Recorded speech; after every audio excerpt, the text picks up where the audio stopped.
Hello students, welcome to काव्यांजलि career institute. हम physics की 11th क्लास की सीरीज़ कवर कर रहे हैं। आज का टॉपिक है स्केलर एंड वेक्टर क्वांटिटीज़। आपने थोड़ा बहुत पढ़ रखा होगा what are scalar quantities, what are vector quantities. तो स्केलर क्वांटिटीज़ वो क्वांटिटीज़ होती हैं जिनमें सिर्फ मैग्नीट्यूड होता है। मैग्नीट्यूड हमने कवर किया हुआ है। What is magnitude? मैग्नीट्यूड किसी भी क्वांटिटी का मेजरमेंट है जो एक नंबर और यूनिट दोनों को कंसिस्ट करता है।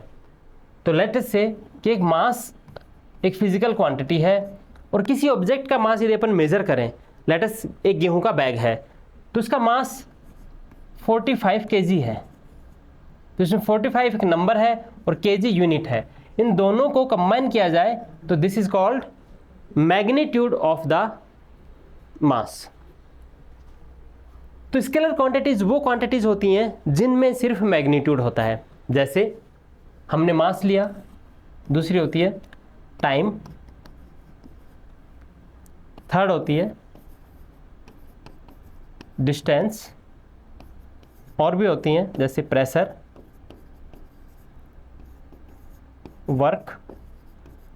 तो ऐसी क्वांटिटीज जिनको एक्सप्रेस करने के लिए, लिखने के लिए डायरेक्शन की ज़रूरत नहीं होती है, वो क्वांटिटीज स्केलर क्वांटिटीज कहलाती हैं। Now then what are vector quantities? Vector quantities वो होती हैं जिनको रिप्रेजेंट करने के लिए मैग्नीट्यूड के साथ साथ हमें डायरेक्शन बताना जरूरी होता है। So direction is mandatory to express this quantity with magnitude. तो they will have magnitude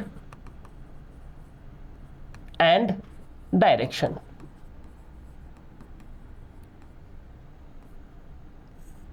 Magnitude is same thing, measurement में number and the unit. How direction is represented? तो डायरेक्शन रिप्रेजेंट करने के हमारे पास कई सारे सिस्टम हैं। जैसे सबसे ओल्ड सिस्टम है कि आप नॉर्थ, साउथ, ईस्ट, वेस्ट इनसे बता सकते हैं कि जहाँ पर आप खड़े हैं वहाँ से ये डायरेक्शन बता सकते हैं आप। इसमें अप और डाउन भी काउंट हो जाएंगे, अप एंड डाउन। तो दीज आर डायरेक्शन। तो ये एक डायरेक्शन बताने का सिस्टम है। दूसरा डायरेक्शन बताने का सिस्टम क्या हो सकता है? It is forward, backward, right, left. आप ऐसे बता सकते हैं। It is forward, backward, it is right and left.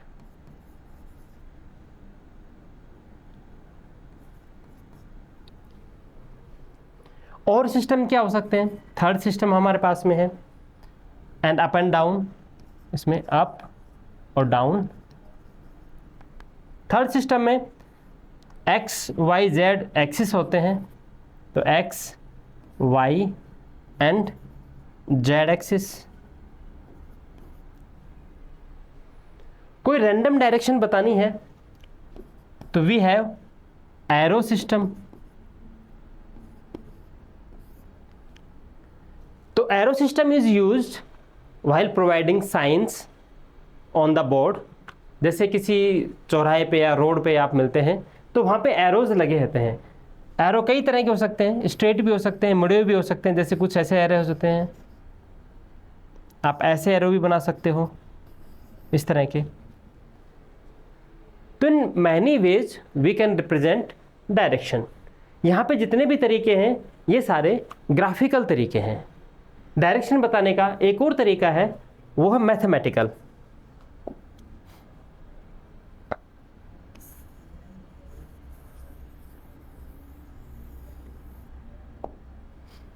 Math में डायरेक्शन कैसे बताते हैं? तो this is will be fifth way, I cap, J cap and के cap. These are unit vectors in the direction of x-axis. X-axis, तो in x-axis it will be I cap, in y-axis it will be j cap, in z-axis it will be k cap.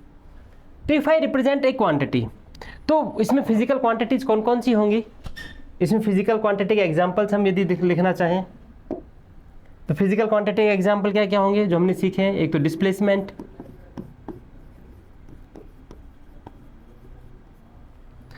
Velocity, acceleration, force. तो ये हमारी vector quantities कहलाती हैं। जैसे एक example लेते हैं,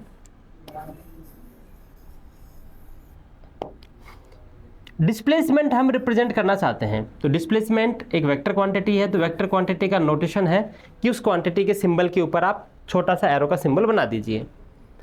यदि मैं इसको ऐसे लिखूं कि 10 मीटर, तो this will be magnitude of the displacement. And if I say J cap, तो this physical quantity displacement is represented with magnitude and direction. The direction J cap indicates that the motion from initial point to final point in Y direction. इसी तरह से यदि force को represent करना चाहें हम,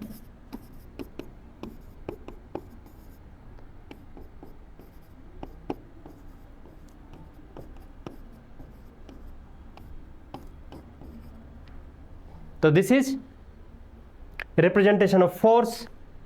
तो इसमें 3 newton force is acting in X axis direction और 4 newton force is acting in Y axis direction. तो इन दोनों को combine the effective force is 3i cap plus 4j cap Newton.